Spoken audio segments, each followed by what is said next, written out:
Oui. OK. Bienvenue. Voici la session coaching du module Fondement de la vente, session 4, l'offre. Et le but de ce processus, comme je l'ai mentionné il y a quelques minutes, c'est de vous aider vraiment à créer une hiérarchie de vos produits et de vos services, de façon que ça soit facile pour votre client d'acheter ce que vous avez à offrir. Aussi de créer une offre, une promesse, dans le fond, une promesse de livraison qui correspond bien aussi au degré d'engagement du client, à leurs attentes de succès et à leurs priorités principales, pour reprendre les 3 questions que nous avons regardées la semaine dernière. Et je veux revenir à ça parce que c'est très important. Les 3 éléments que je veux clarifier dans le processus de la vente. Donc, nous avons fait le positionnement. Donc, notre message est clair. Nous avons bâti un réseau de contacts qui nous aide à faire référer les bonnes personnes vers nous, des gens qui sont curieux à propos de ce que nous offrons. Nous avons vérifié si oui ou non la personne est ouverte à parler, à faire affaire avec nous.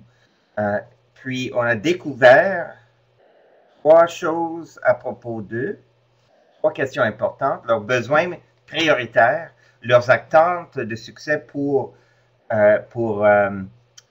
satisfaire cette priorité et finalement leur degré d'engagement pour passer à l'action. Donc, nous sommes ici maintenant à la proposition. Donc, vous avez toute l'information dont vous avez besoin pour passer à l'action. Et je vais revenir à ces points-là. Pour ceux qui n'étaient pas là le mardi dernier, cette présentation est sur le site web maintenant. Donc, ce que nous voulons faire, dans le fond, c'est créer une offre correspondant à leur impact émotionnel, de l'expérience que vos clients vont vivre, de l'impact que ça crée avec eux.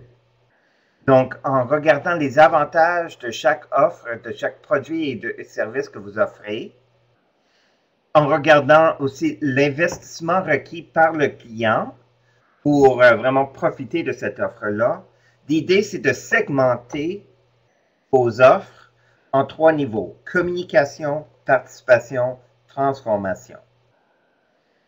Le niveau communication, c'est un échantillon gratuit surtout de l'information. Ce sont des produits éducatifs en général. Vos dépliants, votre site web, vos conférences d'introduction, de présentation, de survol du sujet.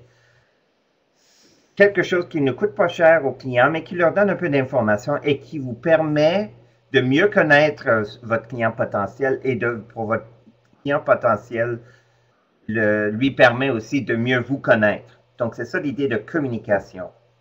Les offres de participation, ce sont des essais encadrés, peut-être pas limités, mais plutôt encadrés. C'est ça le mot que j'utiliserais.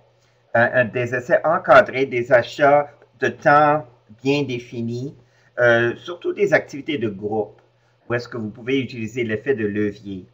Et finalement, les offres de transformation, ce sont quand vous faites affaire individuellement avec le client pour que le client ait l'impact le plus important.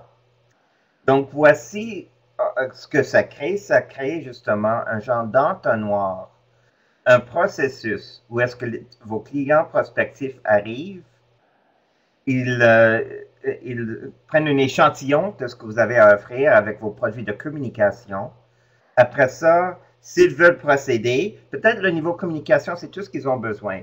Ils veulent juste avoir un petit échantillon, un petit goûter de ce que vous avez à offrir.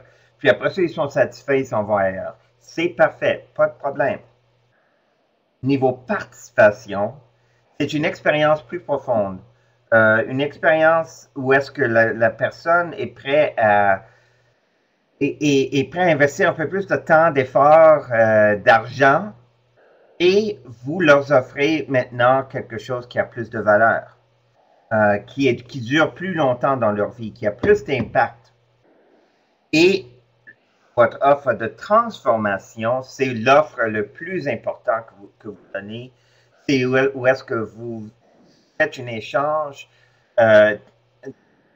de façon que lorsque vous êtes en affaires avec votre client, c'est probablement la relation la plus importante en ce moment pour votre client, la relation que votre client a avec vous. Donc, ça crée un impact qui dure très longtemps pour le client. Vous êtes tous des personnes qui offrent des services, et même si vous offrez des produits, c'est la même chose, mais je veux parler spécifiquement des offres de services. Pour quelqu'un qui offre des services, 20% de votre temps, vous le passez avec des clients qui sont ici au niveau transformation. Et 80% de votre temps, vous le passez en participation et communication. Mais ce 20% de votre temps crée 80% de votre revenu. Donc, un peu de temps crée beaucoup de revenus. Et ici, ça crée peut-être 20% de votre revenu. Donc, pour moi, communication et participation, c'est presque comme des activités de marketing. Votre marketing devrait s'autofinancer dans un cas idéal. Puis, niveau transformation, c'est comme ça que vous gagnez vraiment votre salaire, votre revenu. C'est rare que quelqu'un va sauter directement de client prospectif à une offre de niveau transformation. C'est rare que quelqu'un va me rencontrer, puis le jour suivant va signer pour mon plus haut niveau de coaching, le niveau de coaching le plus intensif. D'habitude, ils participent au moins à une activité de communication avant de signer. Et c'est bon parce que moi, je veux des clients qui reconnaissent la valeur de ce que j'offre et qui sont prêts à s'engager. Donc, l'exercice que nous allons faire maintenant, et j'ai hâte de le faire, c'est de regarder ce que vous offrez et de vous aider à segmenter pour que vous ayez des offres au niveau de communication, participation et transformation. Et quand c'est bien équilibré, quand vous avez des offres à chaque niveau, qu'est-ce qui arrive, c'est que maintenant, vous créez un genre de pipeline, vous créez un processus de vente où est-ce que vous avez toujours des offres et les gens peuvent s'engager au niveau de où est-ce qu'ils sont, au niveau de leur ouverture en ce moment. Donc, voici l'exercice que nous allons faire. Je veux garder l'entonnoir ici comme illustration. Puis, je vais ouvrir un module de notes et notes de discussion. Est-ce que vous voyez maintenant des notes de discussion? OK. OK. Donc, Jawad, veux-tu commencer? Je t'ai envoyé par mail mon prospectus. OK, je regarde mon email. Ok. Ce sera plus simple de... OK, tu vas me l'envoyer. Ok, tu vas me l'envoyer. Il y a beaucoup d'écho en ce moment.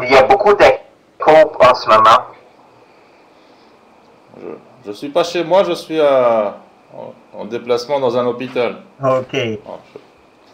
Ok.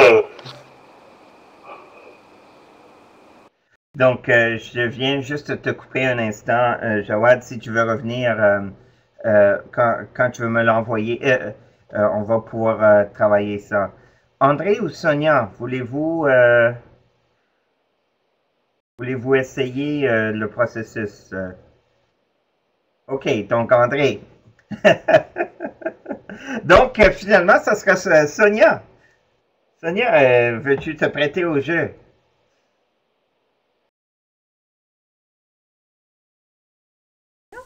Très bien. OK, donc, il y a aussi un feedback de ton côté. Est-ce que tu peux mettre des écouteurs?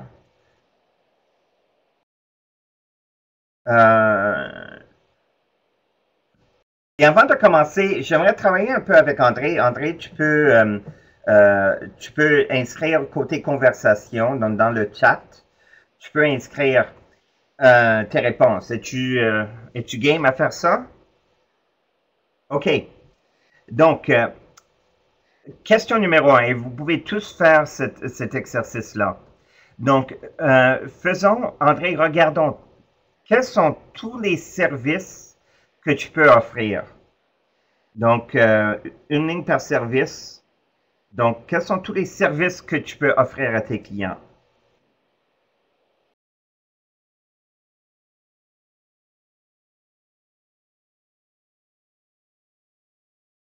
OK. OK, donc rédaction de soumission. Quoi d'autre?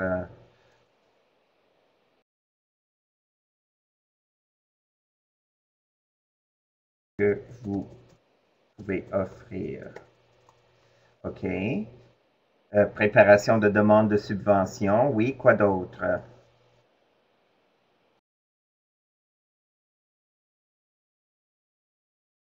Euh, aussi, je vois demande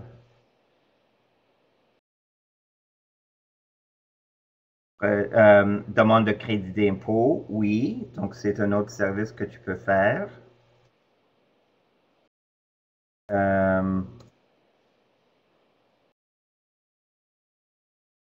Ce qu'on avait discuté un peu aussi, c'est préparation du document commercial, de documentation commerciale. Oui. Donc, ce sont des services, des livrables que tu crées pour tes clients. Structuration de la recherche et développement. Très bien. Un plan de recherche et développement, oui.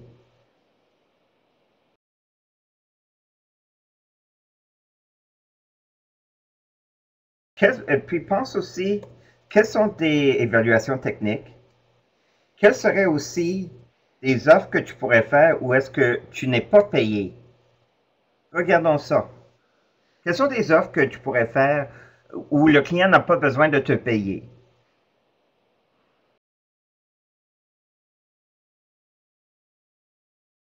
Euh, Articles d'information. Oui, vos articles, votre site web, votre dépliant, ce sont tous des offres aussi. Même votre carte d'affaires, votre carte professionnelle, c'est une offre. C'est quelque chose que vous échangez avec votre client. Donc, carte professionnelle. Donc, votre carte d'affaires, vos dépliants. Oui, donc comment trouver de l'aide pour financer la recherche et développement? Ce sont des ateliers. Oui. Quels seraient d'autres éléments que tu peux offrir? Est-ce qu'il y a quelque chose que tu peux faire comme une activité de formation ou d'orientation de groupe? Donc, avec un groupe d'entrepreneurs. Parce qu'on oublie souvent ça lorsqu'on travaille à son propre compte. Le pouvoir, la puissance des activités de groupe. Donc, moi, je recommande, oui, formation sur la méthodologie, exactement. L'idée ici, c'est que d'avoir des éléments que vous pouvez utiliser, des offres que vous pouvez utiliser, justement pour former vos clients. Donc, lorsqu'ils décident de vraiment de plonger avec vous, surtout sur des, des, euh, des éléments de formation sur la protection de la propriété intellectuelle. Très bien. OK, regardons ça pour voir si comment ça fonctionne en termes de ton. Est-ce que je peux faire je vais voir si je peux faire plus. Plus grand? Non, probablement pas. OK. Mais on va y aller avec ça parce que ici en haut, si on regarde encore les trois niveaux, communication, participation, transformation. Donc, commençons avec ce que nous avons ici, André. Donc, quels éléments, commençons avec ce qu'il y a de plus, de plus intensif que vous allez faire avec vos clients. Donc, les activités de transformation. Et j'appelle ça transformation parce que suite à ces activités-là, vos clients seront transformés. Vos clients vont avoir changé leur statu quo. Et à cause de ce qu'ils ont fait avec vous, vous créez un changement permanent chez le client. Donc, dans ces activités qui ont été mentionnées, quelles seraient des activités de transformation? Donc, structuration de la recherche et développement, oui.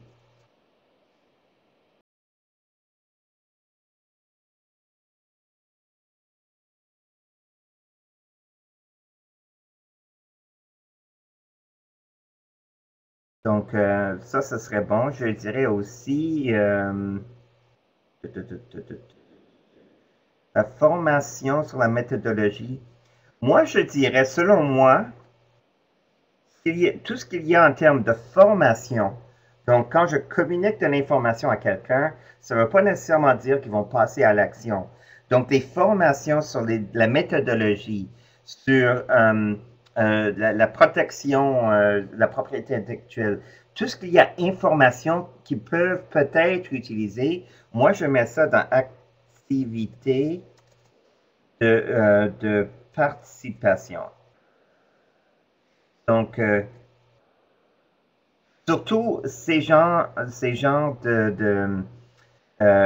d'activités en termes de la méthodologie et tout ça, ça requiert un peu plus d'intensité que de seulement une activité d'une heure ou un petit déjeuner ou quelque chose comme ça. Donc, c'est quand même peut-être une demi-journée, peut-être une journée.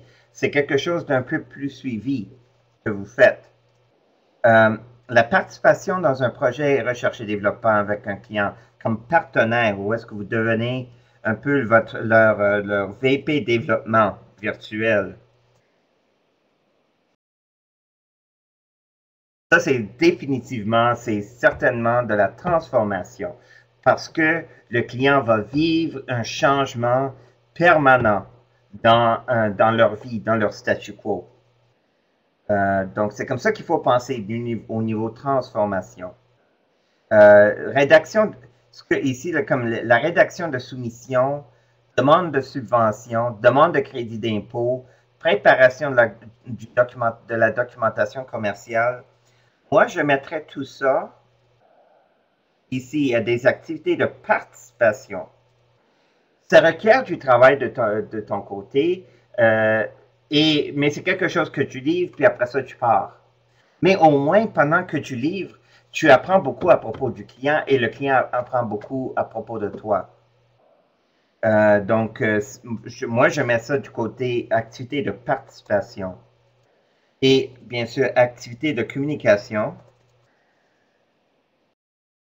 Donc, le niveau qui requiert le moins d'engagement du client, c'est bien sûr des ateliers simples, des dépliants, articles d'information.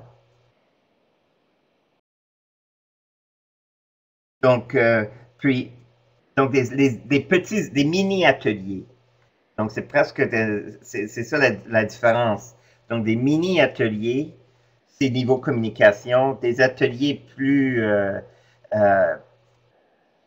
intensifs, c'est plutôt participation. Et c'est pas noir et blanc, dans ce cas c'est jaune ou rouge. Ça peut être sur la ligne entre communication et participation, mais au moins vous savez où est-ce que c'est dans votre plan de vente. Moi, je dirais blog communication, oui. Et c'est un excellent moyen. Votre blog, votre LinkedIn, etc. Votre participation à des groupes. des groupes ou réseaux. Tout ça, c'est de la communication. La communication, c'est presque votre marketing. Donc, si c'est pour vendre, si c'est pour promouvoir ce que vous faites, c'est vraiment communication. Il n'y a pas de question là-dessus. Si c'est un peu moins marketing, un peu plus démonstration, partage de vos connaissances, c'est niveau participation. Et si c'est l'application de ce que vous faites, c'est transformation. Moi, je dirais que plan de recherche et développement, évaluation technique, c'est dépendant de combien en profondeur tu veux aller, c'est une activité de participation. Peut-être le plan de recherche et développement, s'il faut, surtout si tu le fais et le client doit faire un peu du travail, ça peut être presque de la transformation. Donc, c'est même là-dedans, dans la liste qu'on vient de monter, il y a une hiérarchie qui peut être faite. Maintenant, en regardant cette liste-là, je vais juste le mettre au maximum parce que c'est intéressant. Maintenant, nous avons une hiérarchie d'offres. C'est, en d'autres mots, pour André, pour RD Mentor, ça, c'est la gamme de tes offres. Et j'ai confiance que tu peux en ajouter maintenant en pensant de même. Puis, on peut voir aussi, en termes de créer du revenu, l'idée, c'est d'amener les gens vers une structuration de la recherche et développement. Participation comme un VP développement virtuel. Presque, peut-être même un plan ou stratégie de recherche et développement. Je vais le mettre en haut parce que c'est quand même quelque chose d'important qui a un impact à long terme sur le client. Mais tu peux le mettre où tu veux. Mais tes activités de transformation, c'est là où tu veux amener les gens. Et c'est très clair, quand tu fais tes activités de communication, tu partages avec eux que c'est quoi la prochaine étape, puis vers où vous voulez qu'ils se dirigent éventuellement. Donc là, ça devient beaucoup plus facile pour le client. OK, oui, si je participe à un mini-atelier, c'est parce que tu veux m'inviter à une activité par la suite. Donc, vous avez maintenant toujours quelque chose à offrir. Quand vous finissez un projet, une offre, une activité, un contrat, vous avez toujours la prochaine étape. Faire avancer les gens dans votre processus de vente. Questions, commentaires?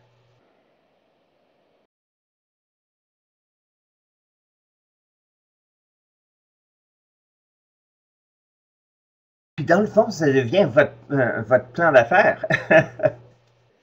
Au lieu d'essayer de trouver toutes sortes de choses à faire pour accueillir vos clients, vous avez vu, ça s'est fait assez rapidement. Tu as une bonne idée André, de ce que tu veux faire, de ce que tu veux offrir. Mais maintenant, c'est structuré.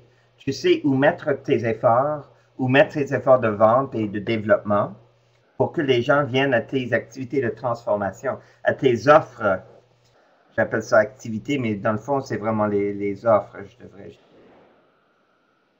Offres de transformation, de participation et de communication.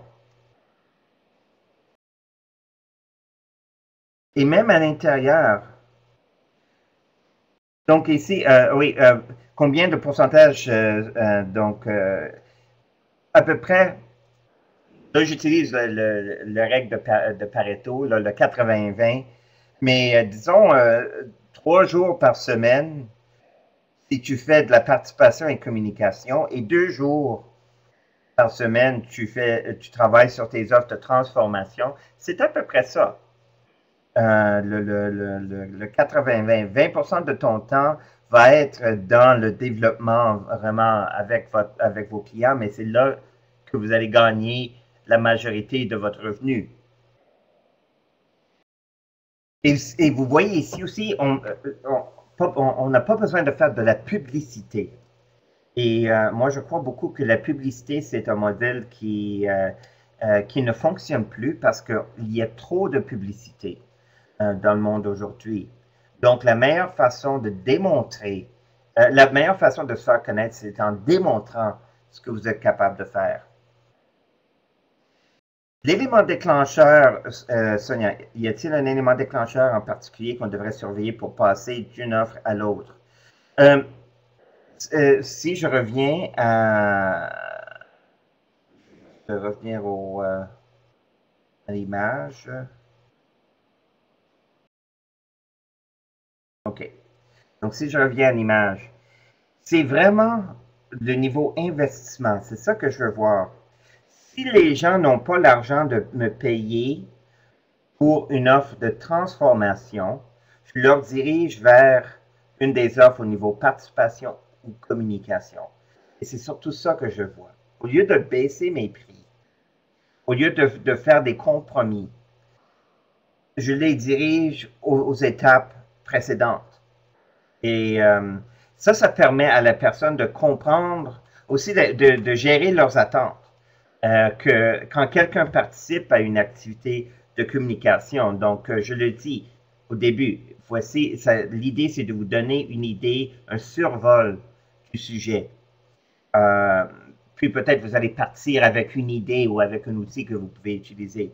Donc, j'établis les attentes au début. Au niveau transformation, il y a des livrables, il y a des mesures, il y a il y a un encadrement précis parce qu'on doit livrer quelque chose à long terme.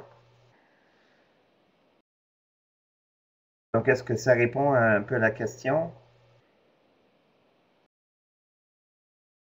OK. Puis, à l'intérieur, Sonia, quand nous avions parlé il y a un couple de semaines, on a parlé de créer des offres comme niveau bronze, niveau argent, niveau or. Un choix A, B, C, forfait 1, 2, 3, un forfait léger, un forfait médium, un forfait tout all reste, tout compris. Ça, vous faites ça avec vos activités de transformation et de participation. Parce que maintenant, quand vous commencez à voir, bon, voici les ingrédients que j'ai. Et là, vous pouvez commencer à monter des forfaits. Et souvent, votre forfait léger, votre forfait bronze, sera surtout des activités de participation, des formations, des idées, des rencontres de développement de temps en temps. Donc, c'est quelque chose où est-ce que la personne va apprendre quelque chose, mais vous laissez au client lui-même de l'incorporer, de le mettre en action. Et vos activités, argent et or, vos forfaits de médium et tout compris, là, vous êtes plus comme un intervenant dans la vie de votre client. Donc, niveau bronze, c'est souvent, vous faites du coaching, vous faites de la formation du coaching, vous êtes un peu comme un soutien au client. Et plus que votre forfait est intensif, plus vous engagez, plus vous engagez dans le processus et plus votre client va être engagé aussi.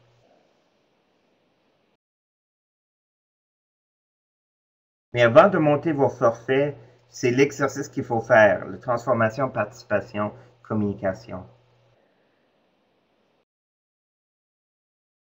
Commentaires? OK.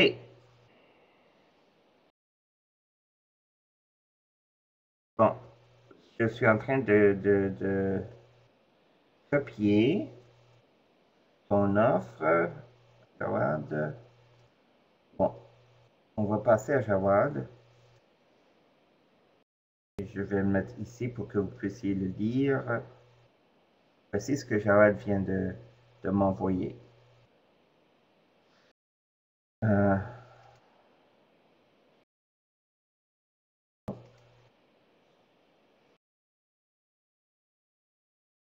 Donc, pour Jawad, le coaching, la relaxation, la méditation, l'hypnose et la programmation neurolinguistique sont autant de techniques de développement personnel dont on a observé la genèse et ressort depuis les années 70.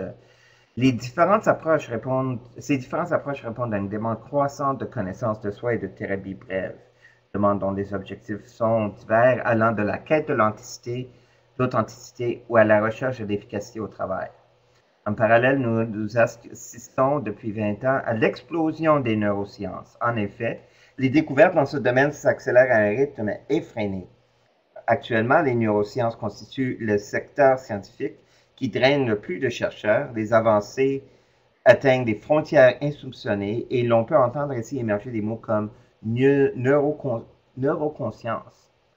Je suis un médecin neurologue en exercice depuis 20 ans et je me suis rendu compte que la prise en charge du mal-être ambiant était insuffisante et qu'elle touchait de plus en plus de personnes et principalement des sujets jeunes à qui on propose essentiellement des solutions médicamenteuses.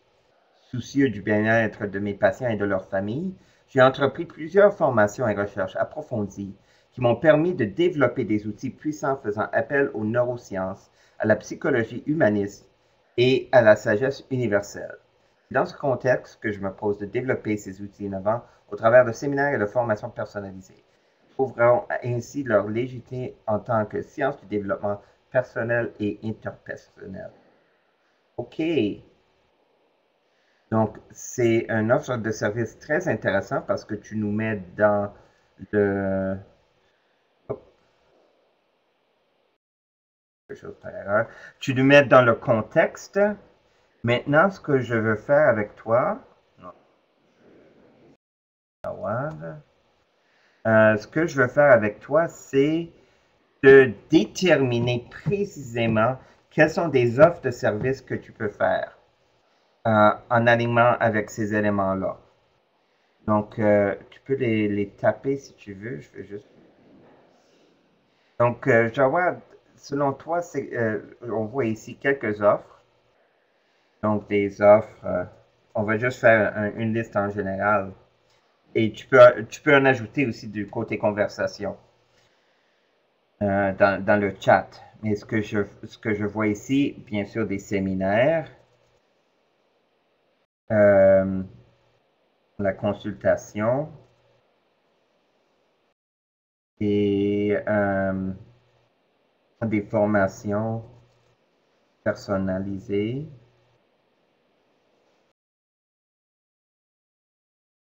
Écoute, l'aide, soutien, suivi, accompagnement, très bien.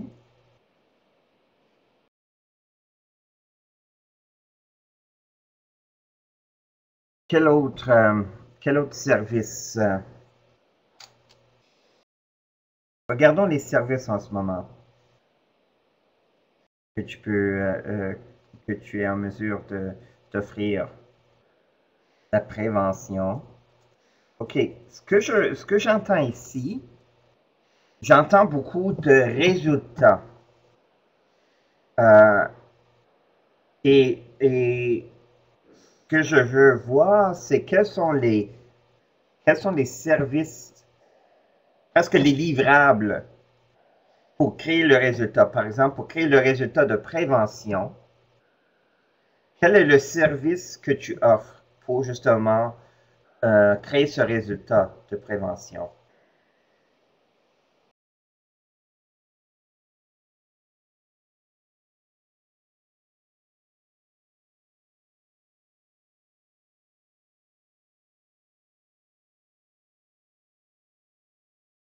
Ça peut être...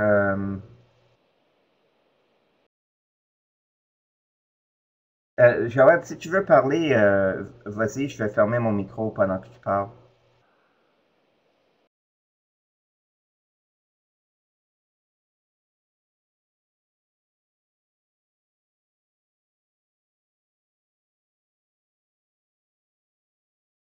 Tu m'entends?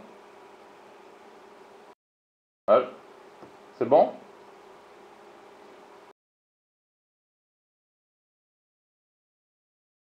Moi, je t'entends pas. Ah, d'accord. Donc, les services donc, que je propose, donc c'est plutôt alors contact avec des associations pour essayer de voir les besoins. L'idée, c'est toujours des séminaires et des conférences. C'est un peu ça le livrable. C'est-à-dire le livrable, ça va être les conférences, les réunions. J'ai pas de produit à livrer. C'est ma participation, c'est ma compétence, mon expérience. Euh, voilà, donc ce sera un échange. Donc je peux toujours travailler avec des associations qui s'occupent de certains problèmes, peut-être certaines entreprises qui souffrent d'un certain dysfonctionnement par rapport à certains de leurs cadres. Qu'est-ce que... Bah, oui, j'aime pas trop le mot expertise. Voilà, donc voilà à quoi je pense en fait.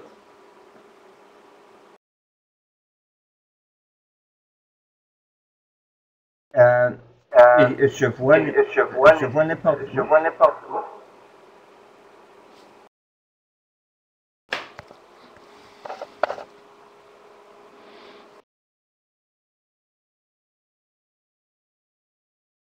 Je vois aussi la possibilité, comme André dit, côté des entrevues.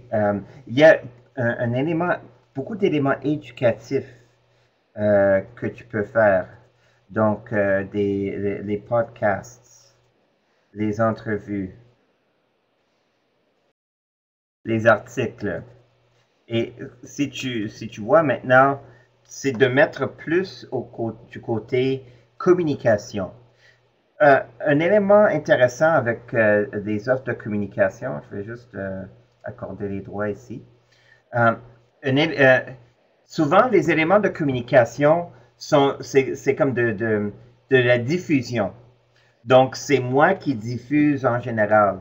Donc, beaucoup d'offres de communication sont comme des articles, des blogs, des vidéos, des podcasts, des audios, des choses que je crée pour éduquer les gens autour de moi. Donc, bien sûr, ton blog est toujours là, ton site est là. Donc, c'est ça l'idée de pouvoir communiquer, de pouvoir diffuser ce que tu fais et comment tu penses.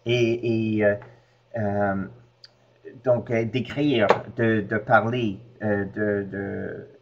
tous ces éléments-là deviennent importants pour te faire connaître. Et ça fait partie de tes offres. Donc, si on regarde ici, justement, bien sûr, les offres de communication, ça devient des produits éducatifs. Ça devient des produits ça devient des produits parce que c'est quelque chose qui est indépendant de toi. Moi, je dirais, pour moi, un livre, c'est une offre de communication. Puis ça, c'est intéressant aussi parce que ça dépend qu'est-ce que tu veux faire. Si tu vois le livre comme étant vraiment une source de revenus, le livre lui-même est une source de revenus, c'est une activité de participation ou peut-être même de transformation. Si le livre, comme moi, le livre que je travaille, c'est plutôt, moi je vois ça comme une carte de visite, comme une première approche à mon client. Donc pour moi, c'est une activité de communication. Avec le livre, je veux qu'ils aient plus loin.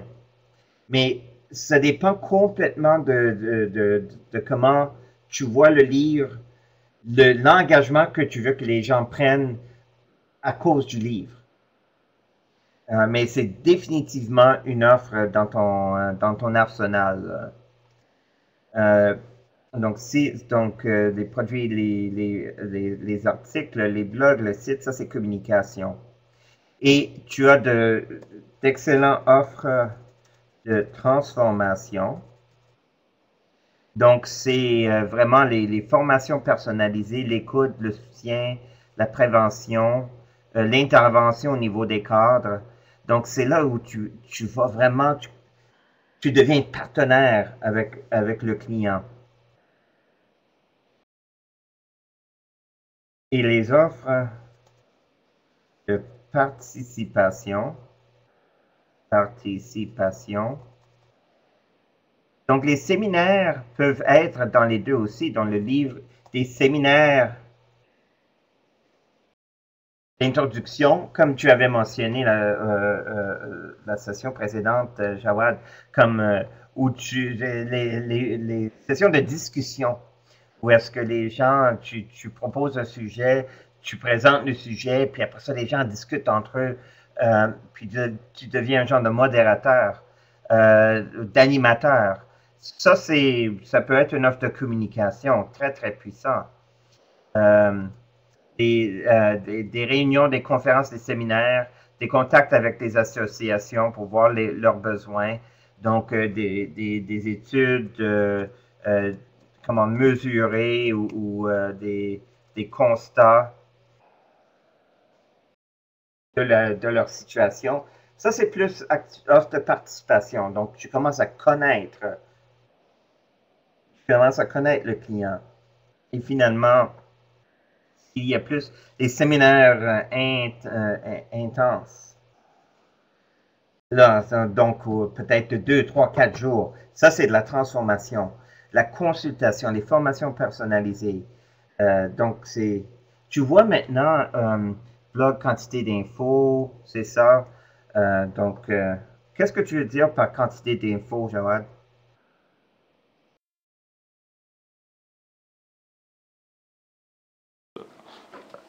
Ce que je veux dire, c'est que la dernière fois, tu avais dit que quand on se présente, il faut pas trop en dire, il faut 5 minutes et pas détailler. Sur le blog, les articles, ils seront comment? C'est-à-dire, c'est juste des petits articles, c'est ça que j'arrive pas sur le blog, qu'est-ce que je vais envoyer comme information? Voilà, quel genre d'infos? Parce que la dernière fois, tu avais dit, il faut juste dire, voilà, ce qu'il faut, mais réserver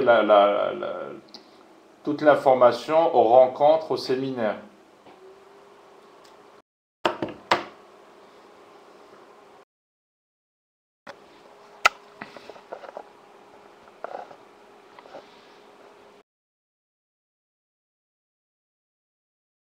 Oui, très bonne question.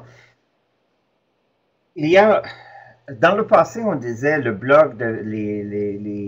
articles de blog un article devrait être court. Les informations qu'on met sur notre blog, sur notre site, il fallait que ça soit court. De plus en plus, je me rends compte, ça dépend vraiment de ton style. Mais un article de blog, ça sera pas comme 30 pages, ça sera pas comme un chapitre de livre. Ça va être peut-être comme peut-être, je ne sais pas en termes de quantité de mots, peut-être 1000 mots, 2000 mots.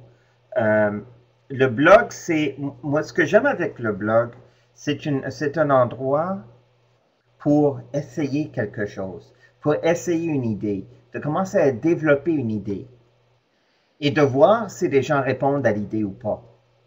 Puis si les gens répondent à l'idée, donc ça peut se transformer dans une offre de participation. Donc si tu écris à propos d'un sujet, puis ça crée de bons commentaires ou ça suscite une discussion, là, tu peux dire, ah, OK, j'ai quelque chose que je peux transformer en participation.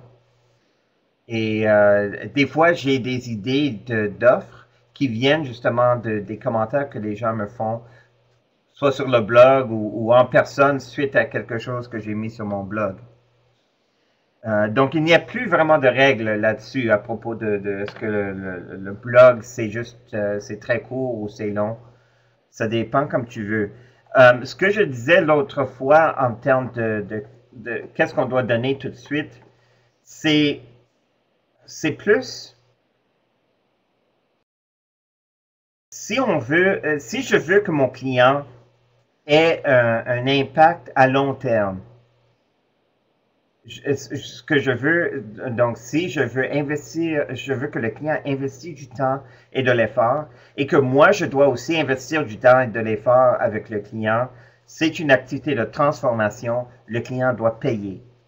Mais ça arrive très souvent que quelqu'un vient à une activité de communication, à une conférence, à une formation que je fais sur le web, ou à un article, vient voir un article que j'ai écrit, et sort de là avec un élément qui transforme sa vie. Ça, c'est correct aussi. Il n'y a pas de noir et blanc là-dedans. Et en pratiquant, vous allez trouver pour vous c'est quoi le bon poids à mettre en termes de contenu dans chacun des éléments. Est-ce que ça répond un peu à ta question?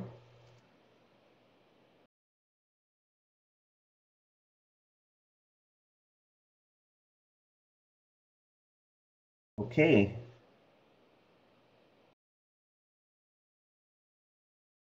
Que je voulais voir.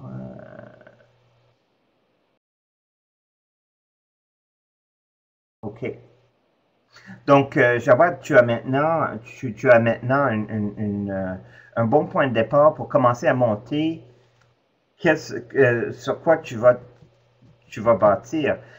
Ici, dans les offres de transformation, ce que je suggère, c'est, au lieu d'essayer de tout monter en même temps, c'est de choisir quelque chose. Par exemple, un séminaire ou un séminaire intense sur la découverte de soi. Prenons un exemple. Puis après ça, c'est de voir, OK, pour ce séminaire-là, quelles seraient des activités de participation et des activités de communication que je pourrais développer. Donc, un séminaire intensif, disons, de 3 jours que tu veux faire quelque part, où est-ce que les gens doivent rester pendant 3 jours, puis c'est vraiment intense que tu fais.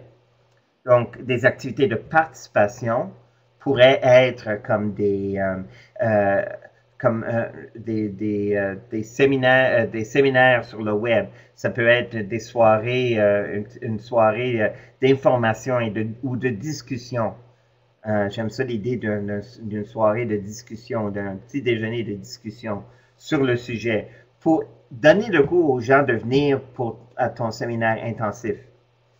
Et des activités de communication seraient des articles sur ton blog, sur ton Facebook, des messages que tu envoies, des entrevues que tu fais avec différentes personnes, justement pour amener les gens vers ton séminaire intense.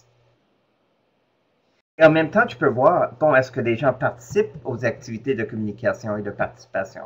Ça te permet de savoir s'il y a de la demande pour cette activité intense que tu veux monter.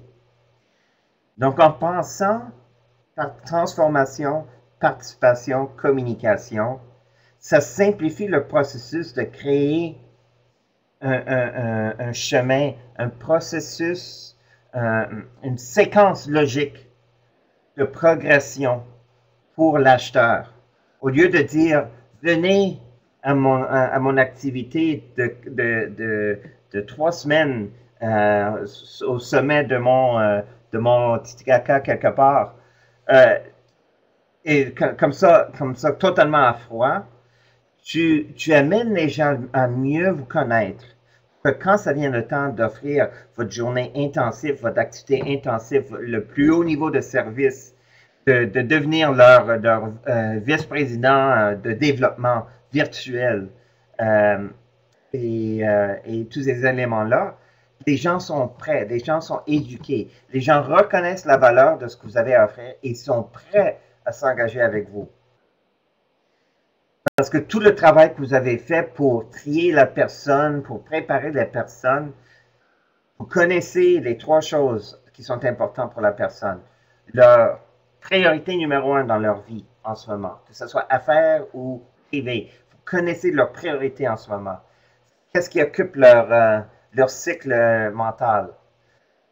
Deuxièmement, vous connaissez leurs attentes de succès pour réussir, pour combler cette priorité-là. Et troisièmement, vous savez leur degré d'engagement pour passer à l'action. Et maintenant que vous avez vos offres dans les 3 niveaux, communication, participation, transformation, vous pouvez choisir l'élément qui correspond le mieux à leur situation, à où est-ce qu'ils sont présentement, à ce qu'ils recherchent présentement. Et c'est ça le but du jeu. quand on fait notre offre, c'est que, et si nous avons bien écouté, si vous avez bien écouté, la personne va naturellement dire oui. Vous n'aurez pas besoin de le convaincre, vous aurez compris leurs besoins et vous serez en mesure de leur aider. Donc, c'est ça ce processus de segmentation de vos offres. Et ensuite, la prochaine étape, c'est de s'assurer que le client est en mesure de prendre une décision. Et ce que nous allons voir mardi prochain, pour terminer le processus de la vente, je vais revenir à notre processus de la vente ici. Donc, si je reviens ici, notre processus.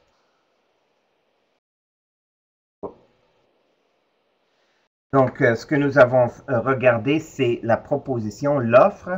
Nous avons fait une offre qui correspond à leurs besoins prioritaires, à leurs attentes de succès et à leur degré d'engagement.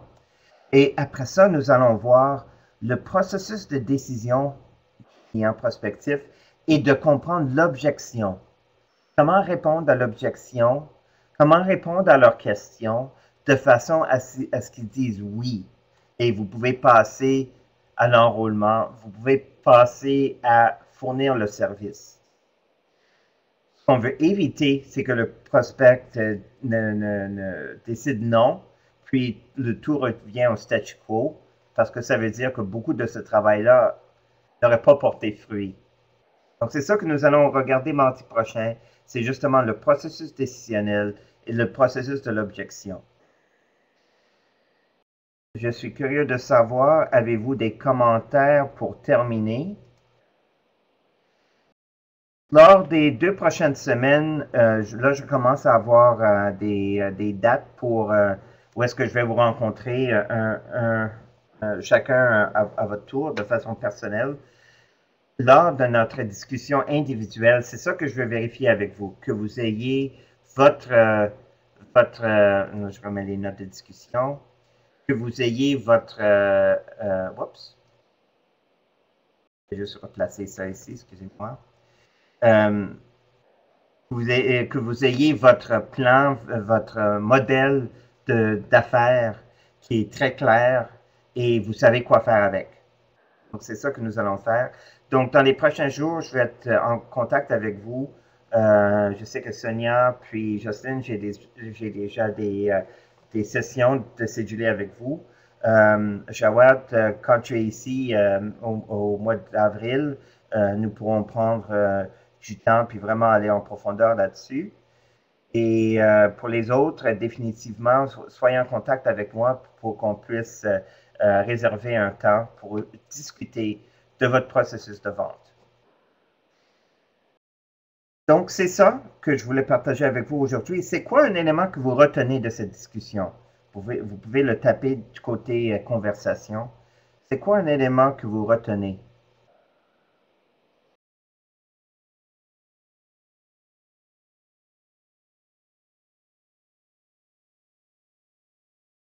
L'entonnoir, bien sûr, très important. Une approche structurée, une méthodologie. C'est justement ça. Vos clients veulent voir que vous êtes organisé avec vos offres. Ça crée beaucoup de confiance à leur part. OK, avec ça, je vous souhaite une excellente semaine. Nous allons nous voir mardi de la semaine prochaine pour le dernier élément de ce module sur les fondements de la vente. Bonne semaine!